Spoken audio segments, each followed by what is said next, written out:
Hey there! Oh, check out that fire, eh? Yeah, I'm just on the way down to Sankapang Hot Springs, quite a bit further down from where I am. And someone's burning some brush out.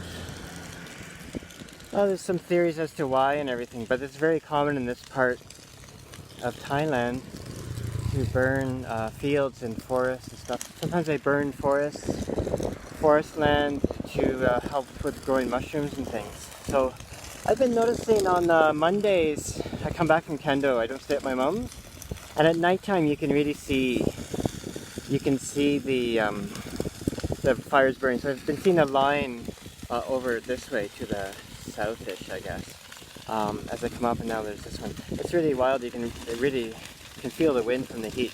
I can feel the heat right here, of course, and I'm 50 meters away.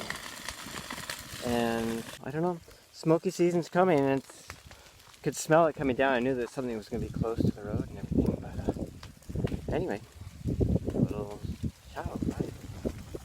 Go by it down the lake.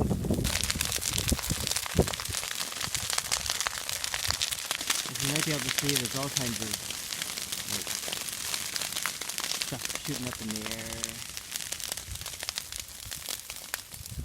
Well, I don't know.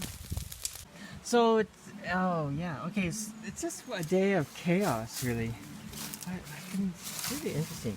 Anyway, you just saw all the fires when it's coming back up. And what happened today, as I was coming back from my water walk, the stairs here, as I stepped on it here, it broke through. And what happened was, you can see here how this rests here and that holds it up, eh? And what's happened is this bit of wood's been eaten away, right here. It's been eaten away and then boom, it doesn't work anymore. So my task now is to brace this up somehow.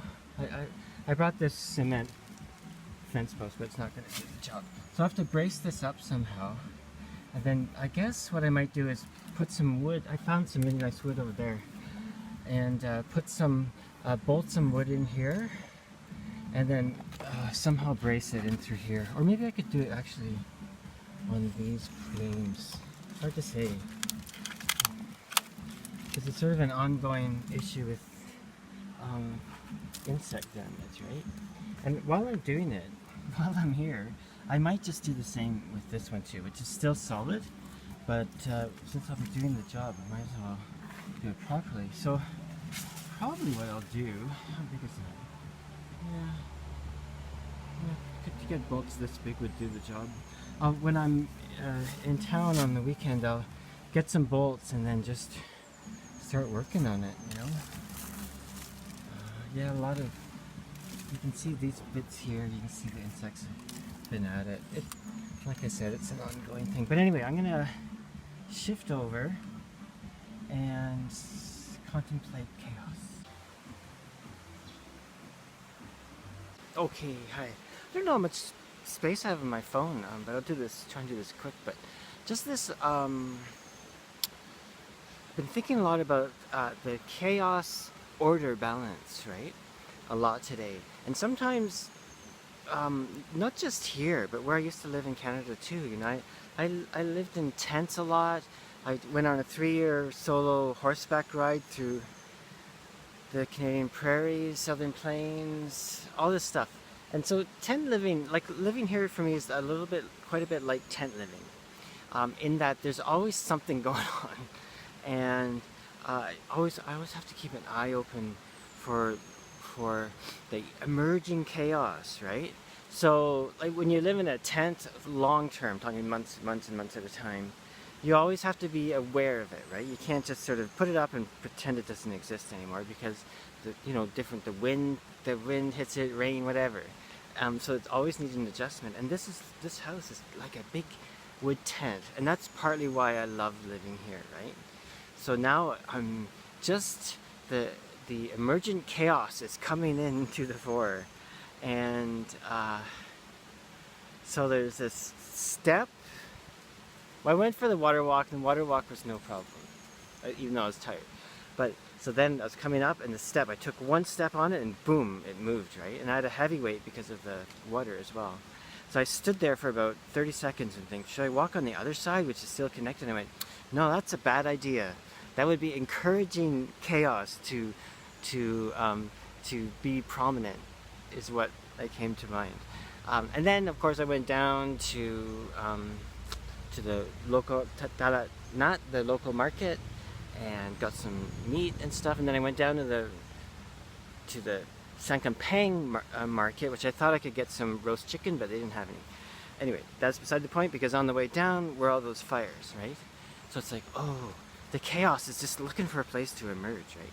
So that's what I've been thinking of. And quite often when I'm on my motorbike, it's a great place to ponder things.